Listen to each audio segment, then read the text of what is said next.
Welcome students. Today we are going to discuss the measurement of few physical quantities. In the last video we have learned that estimation is not a proper method to measure anything, and for that we need few basic measurements. So let us start with the measurement of length. I have told you that the scientists have agreed upon certain basic units of measurement, and that basic unit of measurement is called Standard International System of Units. Now, for measuring the length of an object, the Standard International Unit is taken as meter. The scientists have decided that whenever the length is measured, its unit will be meter. Now, what is a meter, or how can we tell that this much length is 1 meter? For that, definition of a meter is, it is the length between two fine marks on a metal bar made up of platinum iridium alloy. This bar is maintained at constant temperature and is placed on two rollers near Paris in France.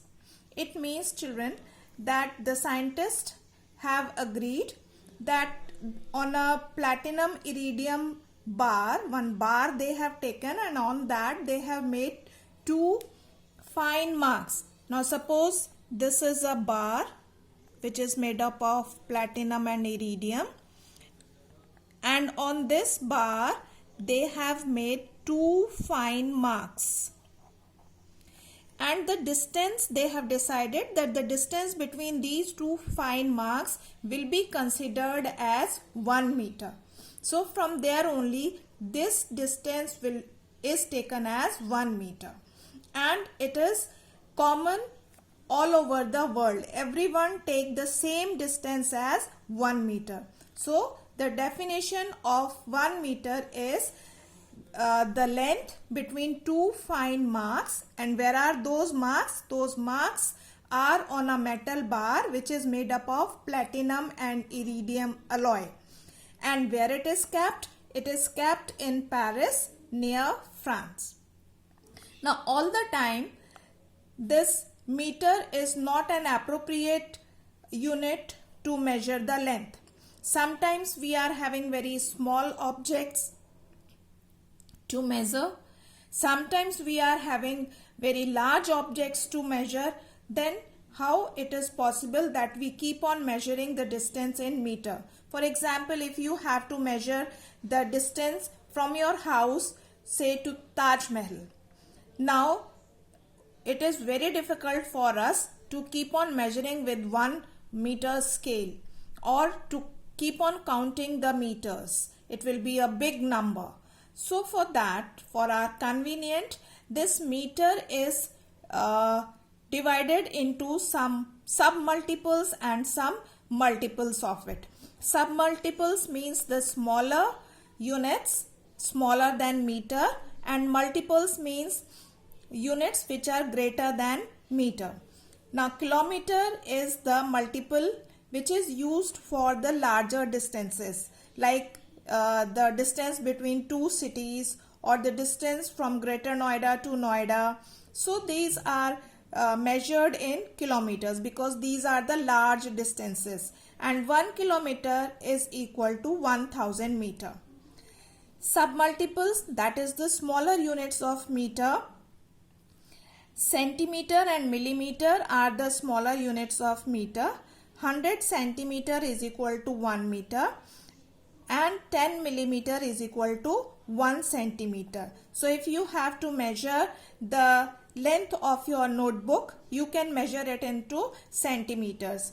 If you have to measure the length of a needle, then you can measure it into millimeter. The smaller objects will be measured in centimeter, and very small objects, you can say, their length can be measured in millimeters. Now here is one scale for your reference. This scale is used to measure the object's length. This is a half a meter scale. In this scale you can see the markings. Here these are the centimeters. This is 0 starting from 1, 2, 3 and so on till 15 centimeter. And each centimeter is divided into some fine marks. They are 10 in numbers. Between each centimeter there are 10 fine marks, and these 10 fine marks are the millimeters. So each centimeter is divided into 10 millimeters.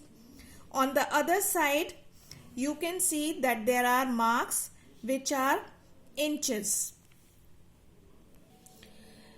So these inches are again divided into smaller parts to help you in counting, and 1 inch is equal to 2.5 centimeters. So children, with the help of this measuring scale, we are able to measure the distances. For small distances we are using this half meter scale. For big we are using 1 meter scale. For measuring the longer distances, as I told you earlier, we are having inchy tapes. These are the inchy tape which we are using for the longer distances. And if you have to measure the height of your room, then we are having still more longer inchy tapes which are called the construction inchy tapes. From that we can measure the height of your room or height of a building. Now there are certain rules when we are using a scale to measure the object's length, breadth or height. The scale should be first, it should not be chipped from the margin. It should have a proper reading starting from the 0. If it is chipped, then we are not using the starting point. We will start our reading from 1 or 2, which is the clear number. And place the scale on the line. Suppose this is the line which I have to measure. So I have placed the scale over it like this, and the 0 should match the starting point of the line, and then we see where our last point is, and then we will measure the distance with the help of the scale in the centimeters or the inches. So it is 8 centimeter. This line is 8 centimeter. But while measuring, make sure that your eyes are at a position of 90 degree with the reading of the scale. Your eyes should not be in the slanting position like this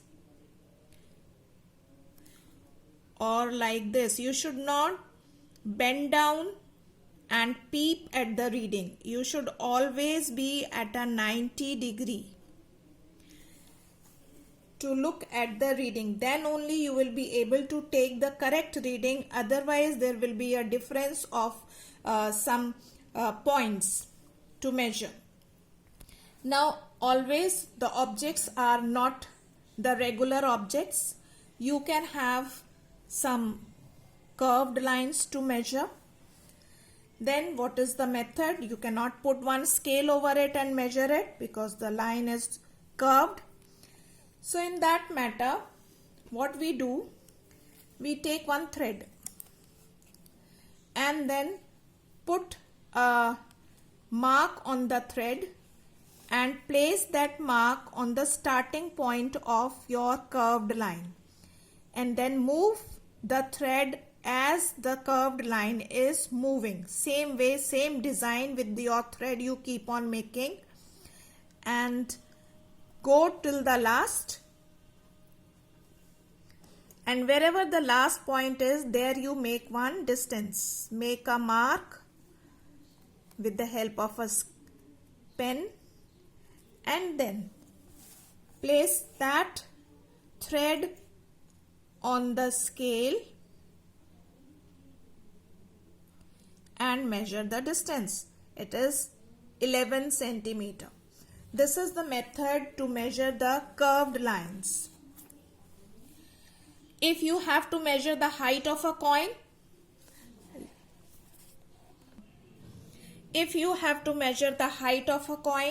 so children, you see the height is very less. With the help of the scale I am not able to measure it. You will also be not able to measure it. So for that there is one method. Take 4-5 coins and make a pile of the coins. Make a pile of a coin. Here it is, pile of the coin. Now you can place the scale at the bottom and then note down the reading. It is approximately 2 centimeter coming here. So the pile of the coin is measuring 2 centimeter, and then divide this 2 centimeter by the number of the coins you have taken. 1, 2, 3, 4, 5, 6, 7, 8. So this 2 centimeter you divide by 8. So when you divide it, you will get 1.4 centimeter or 0.25 centimeter as the height of one coin. Then more thinner objects, or the objects which are very thin, if you have to find out their diameter using a scale, then there is one more method. Take one round object like the pencil. Take the wire or the thread whose diameter you have to find out, and then wrap the thread on this round object or the pencil. Wrap it like this.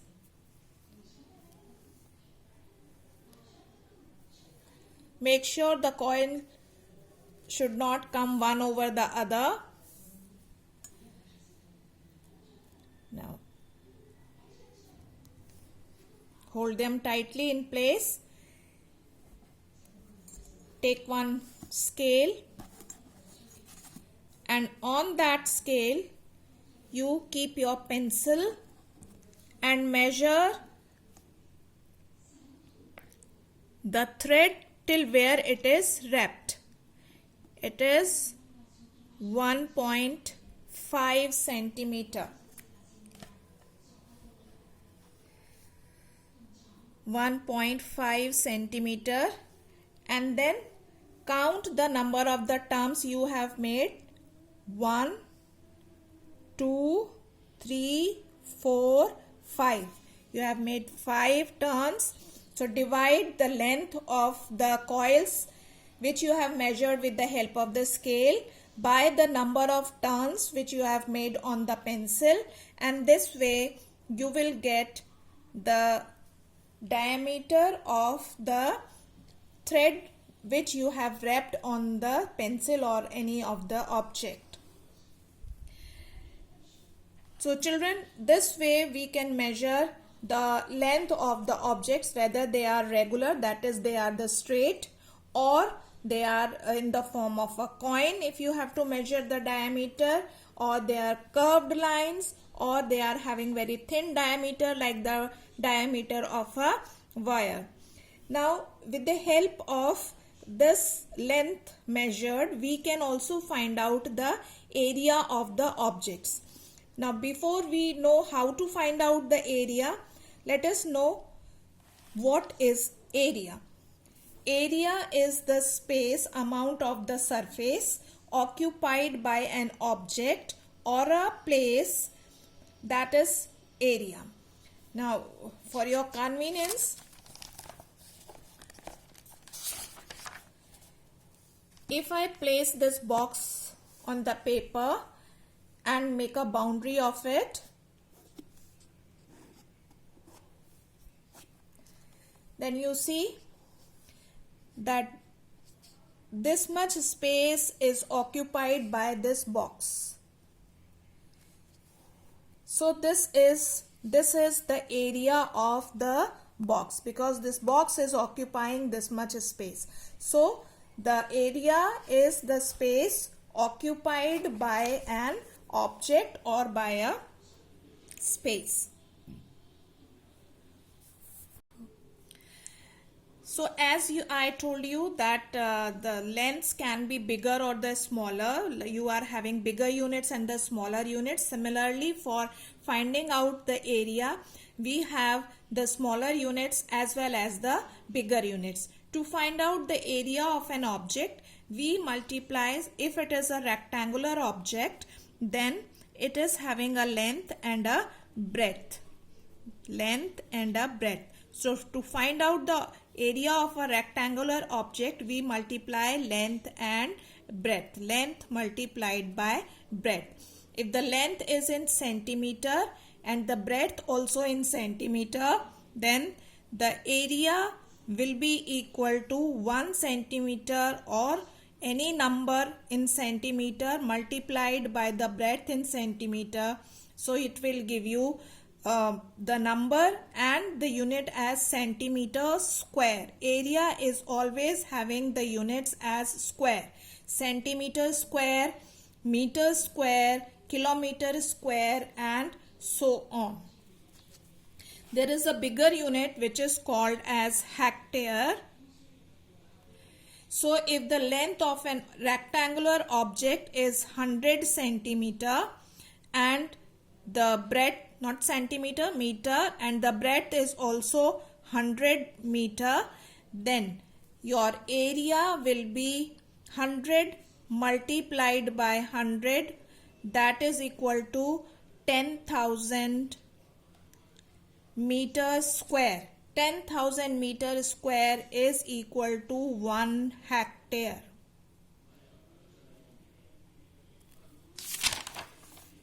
So this way you can find out the area of objects. We will learn more about the area of the objects in mathematics. Here we just know about the area of the rectangular objects. Now, as I told you that the units can be smaller units, can be bigger units according to the measurement of the lengths. There are certain rules to write down the unit of the lengths. Here are they. The symbol for the unit of the quantities are written in small letters. Like meter will be written as small m, not the capital M. Kilogram will be written as small k and small g, kg, not capital. Also, if you have to write down the full name of the unit, that is kilogram or meter in full, it is always written in small letters. Kilogram small, meter small, Newton, it is a unit of force, so it will be written with small n, not with capital N. But children, if the unit of any measurement is named after a scientist, then its short form is written with a capital letter. Only the short form. The full unit will be written with the small letter only. But if you are writing it in the short form, like Newton, you have to write in the short form, so it will be written as capital N. It will not be written as small n because it is the name of a scientist. Units are not written in plural. They are always singular. Like kilograms we do not write. We write only kilogram. Centimeters we do not write. We only write centimeter. Similarly, symbols of units are not followed by a full stop. We do not write 5 kilogram and then a full stop. We simply write 5 kilogram. That's all. And if it is in the end of the sentence, then only we put the full stop. But if it is somewhere in the middle or in the beginning, then we never put a dot after the short form of kilogram, kg. So I hope this information is clear to you. Based on this information, I am giving you a worksheet and I hope you will be able to do it. And in the next, we will discuss about the answers of this worksheet. Thank you.